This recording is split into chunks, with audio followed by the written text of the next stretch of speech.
चुनाव होने जा रहा था, देश का बड़ा चुनाव। पॉलिटिकल पार्टीज अपना कोई ना कोई गाना बनाते हैं। उस समय कांग्रेस पार्टी ने एक बहुत AR रहमान का कोई कॉपीराइट लेकर के गाना बनाया था, तो हम लोगों ने भी सोचा कोई गाना बनाया जाए। तो उस समय मैंने एक गाना चूज किया था, ग्रैमी अवार्ड विनर गाना था वो, we didn't start the fire. और उस गाने के कॉपीराइट लेकर के उस टेढ़े मेढ़े गाने को अगर धुन और समाजवादी सिद्धांत, समाजवादी कार्यक्रम से किसी ने अगर जोड़ा था तो आदरणीय उदय प्रताप सिंह जी ने वो मन से मुलायम वाला गाना आपने ही लिखा था, जो हम लोगों ने we didn't start the fire का कॉपीराइट लेकर के विजुअल का गाना लिखा था। तो एक तो प्रोग्रेसिव है, इंस्पायर करते हैं, मोटिवेट करते हैं, और जो भी चैलेंजेस हैं अगर हम लोग कभी उनसे राय मशवरा लेना चाहें तो उन चैलेंजेस को कैसे पूरा किया जाए उसके लिए भी हमारे ये मददगार बनते हैं। आदरणीय उदय प्रताप सिंह जी का स्वास्थ्य बेहतर रहे, इसी तरह हम लोग को गाइड करते रहें। जिस तरीके से इन्होंने हमेशा पार्टी को, नेताजी को, हम लोगों को रास्ता दिखाया, उसी तरीके से हम लोगों को भी और आशीर्वाद देते रहें, यही हमारी कामना है। इन्हीं शब्दों के साथ आपने जो सम्मान प्राप्त किए हैं, बहुत सम्मान प्राप्त किए हैं, हम लोगों को कभी मौका मिलेगा तो और इससे भी बड़ा सम्मान देने का काम हम लोग करेंगे। और सम्मान इसलिए देते हैं कि बहुत सारे लोग इंस्पायर होते हैं उन चीज़ों से, लोगों को सीखने का मौका मिलता है, लोग प्रेरणा लेते हैं, इसलिए आपका सम्मान हम लोग जब कभी मौका मिलेगा भविष्य में करेंगे। इन्हीं शब्दों के साथ आपका मैं धन्यवाद देता हूं, क्योंकि आप लोकसभा में भी सांसद रहे हैं मैनपुरी से, जहां से नेताजी सांसद रहे, इसलिए हमारे आप परिवार के सदस्य हैं, कभी तो हैं ही, लेकिन हमारे परिवार के सबसे बुजुर्ग सदस्य हैं आप। मैं आपका बहुत बहुत स्वागत और बहुत बहुत बधाई देता हूँ। बहुत बहुत धन्यवाद माननीय सांसद जी और राष्ट्रीय अध्यक्ष समाजवादी पार्टी। और कार्यक्रम के समापन की औपचारिकता के लिए अब हम धन्यवाद ज्ञापन के लिए, खत्म नहीं हुआ ये, बिना उसके खत्म नहीं करेंगे जी। अभी रुक जाओ, लास्ट में कविता सुनाई क्या? अभी सुनवा दे, लास्ट में सुनाई क्या? अभी सुना दीजिए। तो ऐसा था, एक ये और एक इंग्लिश से जो हिंदी की थी आपने उसकी, हाँ यस करेक्ट। देखिए ऐसा है कि जब अखिलेश जी जब मुख्यमंत्री थे तो इन्होंने एक पुरस्कार दिया, वो भी बहुत बड़ा पुरस्कार था, रुपयों के मामले में सबसे बड़ा पुरस्कार था। ऐसा था कि नीरज जी को दिया जाना था और नीरज जी के साथ साथ अखिलेश जी ने हमारा भी नाम लिख लिया, और वो साहित्य शिरोमणि पुरस्कार है, वो पैसे के मामले में सबसे बड़ा पुरस्कार हमें जीवन में मिला है। इतना पैसा इकट्ठा हमने कभी देखा भी नहीं था। तो नीरज जी ने दिलवाया था। हाँ, वो खैर आपने दिया, उन्होंने दिलवाया, वो मैं कह रहा हूँ कि ये तो मिले, लेकिन आज के पुरस्कार की दूसरी चीज है।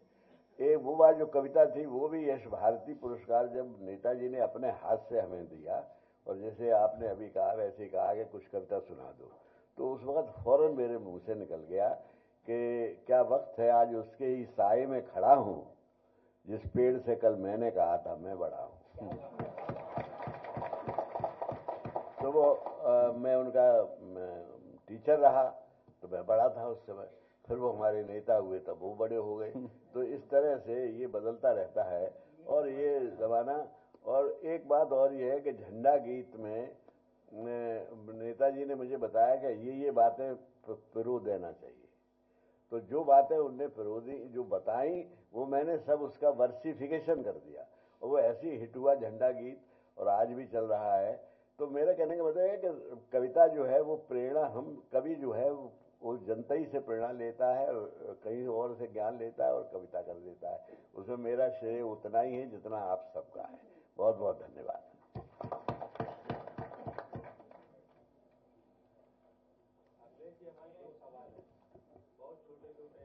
उत्तर प्रदेश की मुख्यमंत्री ने जो है अपना एक जीएसटी स्टेट का जो बजट पेश किया उसमें उन्होंने कहा कि हमें 2037 करोड़ का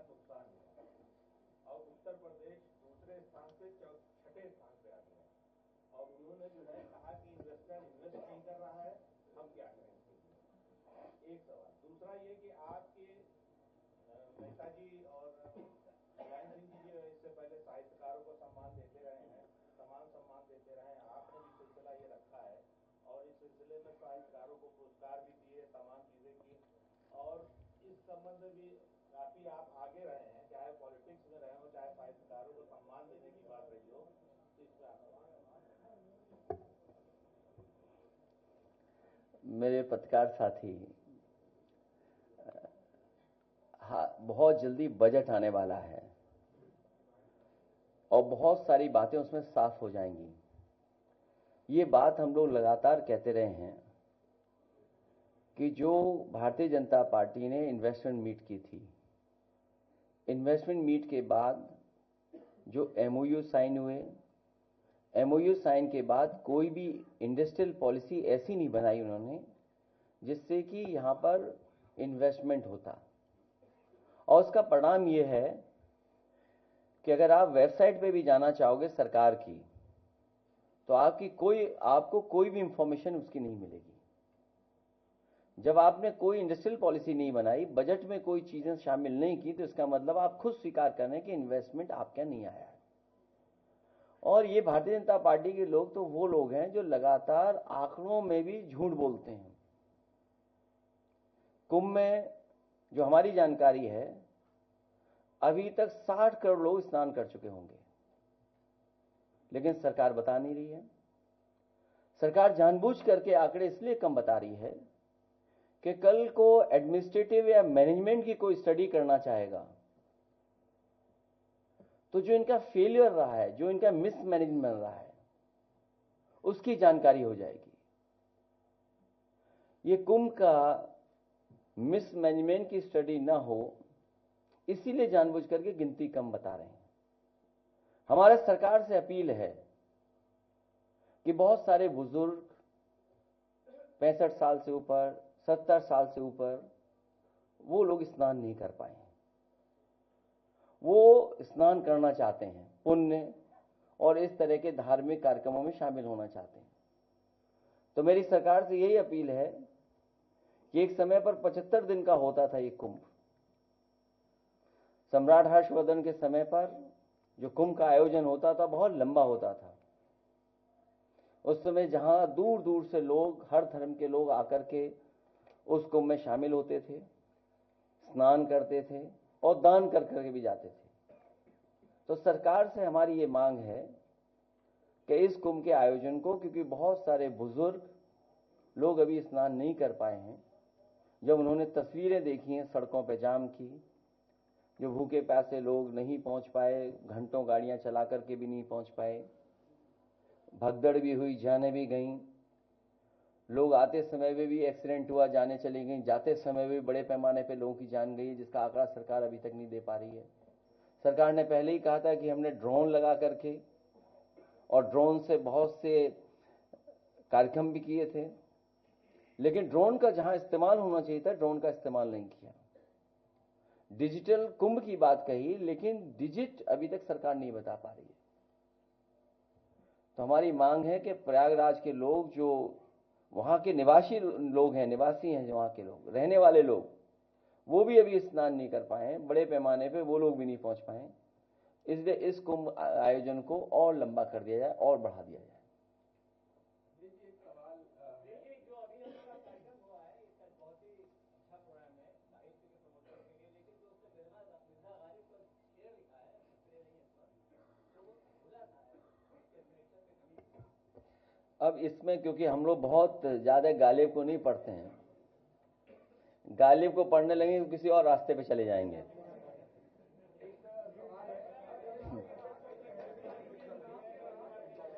मुझे या मेरे साथी जो सवाल पूछ रहे हैं, नहीं ठीक है, कोई बात नहीं, अपना ठीक कर देना। देखिए, कल रात से ही मुझे जानकारी मिली कि आपके सोशल मीडिया जो नहीं चला रहा है आजकल, उससे काम छीन लिया था उसी समय जब मैं खुद गया था।